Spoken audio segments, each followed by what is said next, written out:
This is the only long-term information that we have from the surface of the moon. I don't think the search for data is over with. Where did all of this stuff come from? How did it form? What was the process? Does it happen all the time across the universe? Or are we somehow unique or at least unusual? What does it all mean?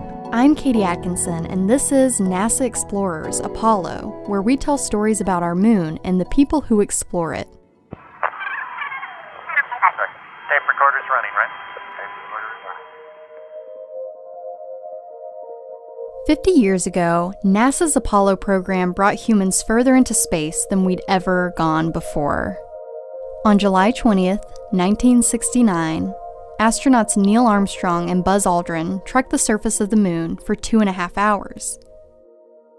The Apollo 11 crew would spend about a week in space. But us? We're still learning. By all appearances, scientific discoveries seem to happen in an instant. We often forget that science progresses slowly, quietly inching us towards something meaningful. We pick up pieces of information over decades, try to make sense of them, and then venture into a new set of mysteries to untangle. It takes time. For the Apollo program, at least half a century.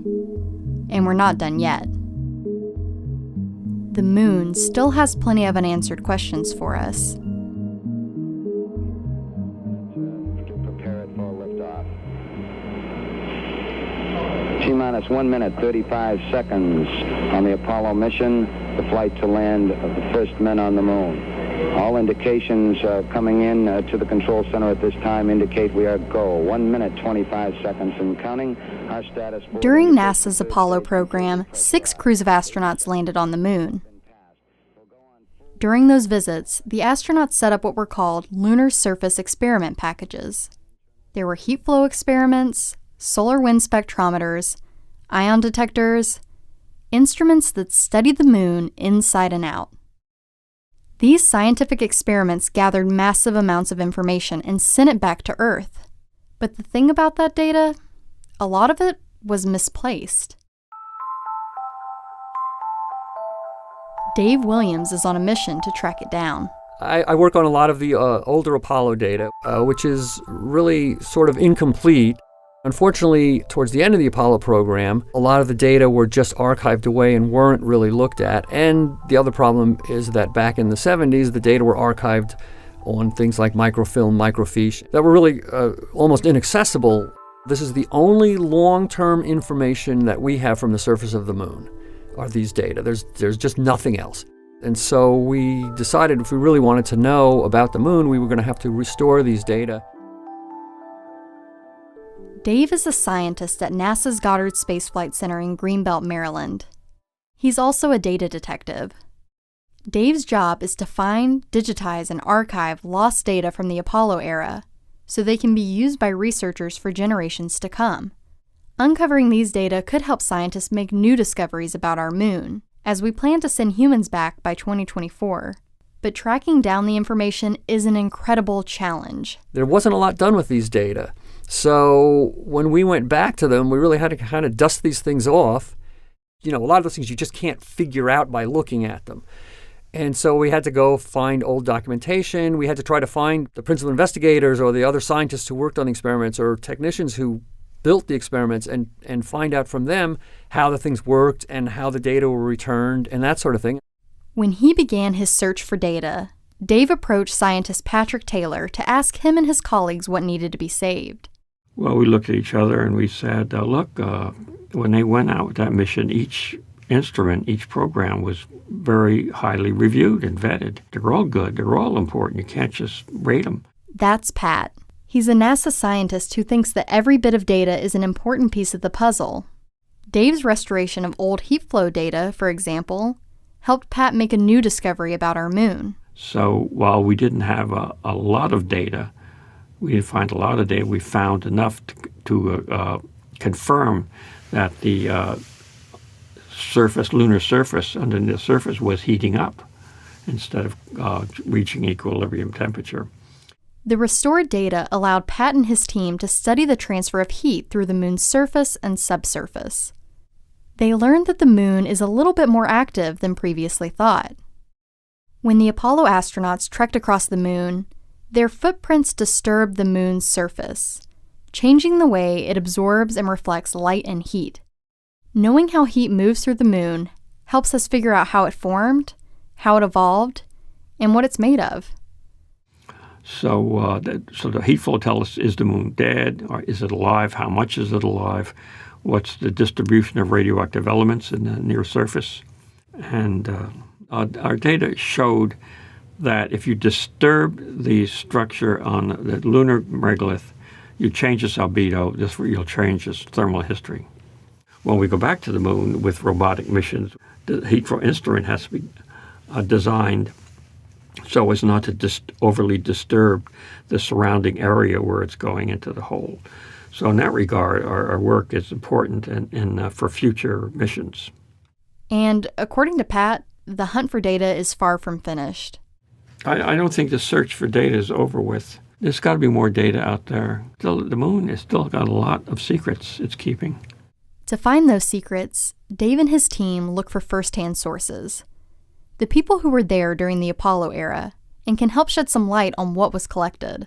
And luckily, there were still an awful lot of people around from the Apollo days who still remembered this stuff, for one thing, which I find amazing. I mean, I try to figure out what I was doing 2 weeks ago, and these guys are remembering what they did 40 years ago. Sometimes Dave's research involves making house calls. In 2016, he and his team visited a man who worked at NASA during the Apollo era, a man named Otto Berg. He was a principal investigator for one of the instruments, but we did get hold of him, and we talked to him, and he said, oh, yeah, he had all these detailed notebooks, and if we would like to look at them, we could come visit him and take a look at the notebooks. Now, this fellow was 90-something years old, and we called him, the day before. He said, well, I've just got out of the hospital. I've been really sick. I'm not feeling well, but you could still come up, but I may not be able to talk that long. We went up, and sure enough, he did look, he looked a little sick. He looked a little tired. He brought out his books, and he started talking to us. Otto worked on an experiment that analyzed cosmic dust from the moon's surface. While he was talking to us, you could see him suddenly start to lighten up. And then he just kept talking and talking about his experiment, and he just seemed like he was just getting better and better while he was talking about it. We ended up being there for like 2.5 hours talking to him about all this stuff. And then he ended up lending us his notebooks, his personal notebooks, so that we could scan them. They were really beautiful notebooks. I mean, he had written down everything really carefully. He had made graphs, all different colored pens he'd used to highlight different things and stuff. They're really quite something. And we scanned every one of them, and now I feel like all this stuff is completely saved forever. Otto Berg passed away in January of 2017. He was 99 years old. The work that he dedicated his career to is now free and accessible through the National Space Science Data Center for anyone who wants to learn more about Earth's closest neighbor.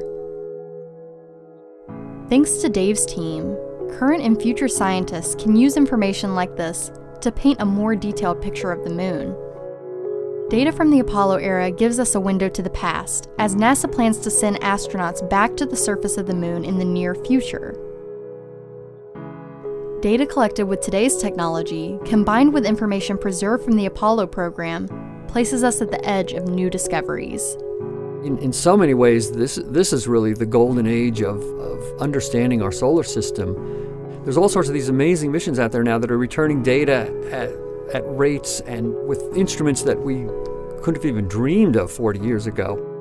NASA is still here and probably doing more for science and for understanding of the solar system and the universe than ever. Everything we collect, even the scribbles of a personal notebook, helps scientists learn more about our moon, furthering our understanding of the universe.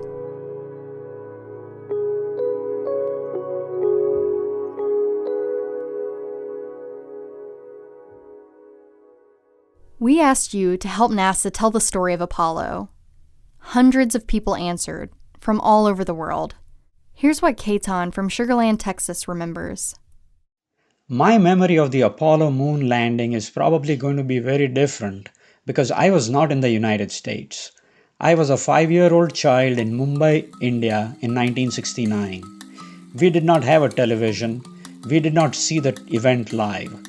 My family and some family friends, we all saw the event a few months later, probably October or November 1969. My dad heard about the United States having sent a man to the moon, and he wanted to give his children a first-hand look. He got the film on loan from the United States Information Service, hired a technician, rented a projector, and invited his nieces and some friends. We all saw the film together projected on a wall in the living room. The wall must have been about 10 feet wide and 12 feet tall. It was painted white, and all the picture frames and decorations were taken off for the film projection. I clearly remember that was the day when I fell in love with everything associated with America. The country, the people, the inventions, and NASA. My deep interest in science is partly because of that film. Thanks, NASA, for everything. Thanks, Ketan, for sharing this story with us. What do you remember about Apollo? Or what space exploration do you hope you get to see in your lifetime? NASA wants to hear your Apollo stories. Visit nasa.gov/Apollo stories to learn how to get involved.